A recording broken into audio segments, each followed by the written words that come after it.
রাজ্যে আগামী 1 আগস্ট থেকে শুরু হচ্ছে জনগণনা বা সেন্সাসের কাজ। শুক্রবার নবান্নে সাংবাদিক বৈঠক করে এই ঘোষণা করেন মুখ্যমন্ত্রী শুভেন্দু অধিকারী। তিনি জানান 2027 সালে ফেব্রুয়ারি মাস পর্যন্ত চলবে এই জনগণনার প্রক্রিয়া। একই সঙ্গে রাজ্যের সমস্ত নাগরিককে এই গুরুত্বপূর্ণ কাজে সহযোগিতার আহ্বান জানিয়েছেন মুখ্যমন্ত্রী। এইবার প্রথম ডিজিটাল পদ্ধতিতে জনগণনা করা হবে।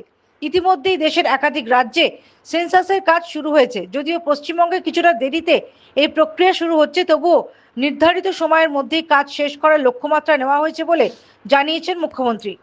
শুভেন্দু অধিকারী বলেন, জনগণনা আপনাদের সকলে অংশগ্রহণ এবং সহযোগিতা প্রার্থনা করছি।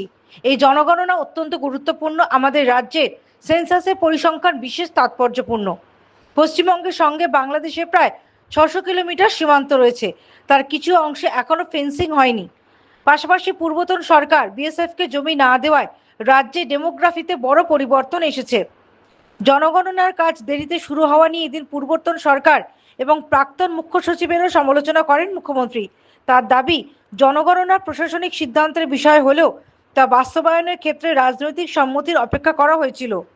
শুভেন্দু বলেন, এটা কোনো ক্যাবিনেটের বিষয় নয়, এটা সম্পূর্ণ প্রশাসনিক সিদ্ধান্ত। মুখ্য সচিব চাইলে এই সিদ্ধান্ত নিতে পারতেন, কিন্তু অত্যন্ত দুর্ভাগ্যজনকভাবে পূর্বতন মুখ্য সচিব জনগণনার ক্ষেত্রেও রাজনৈতিক সম্মতির অপেক্ষা করেছেন। রাজ্য সরকারের দাবি, ডিজিটাল পদ্ধতিতে জনগণনা হওয়ায় তথ্য সংগ্রহের কাজ আরও দ্রুত ও স্বচ্ছ হবে।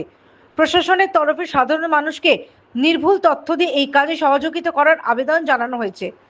Bureau report, the United India news.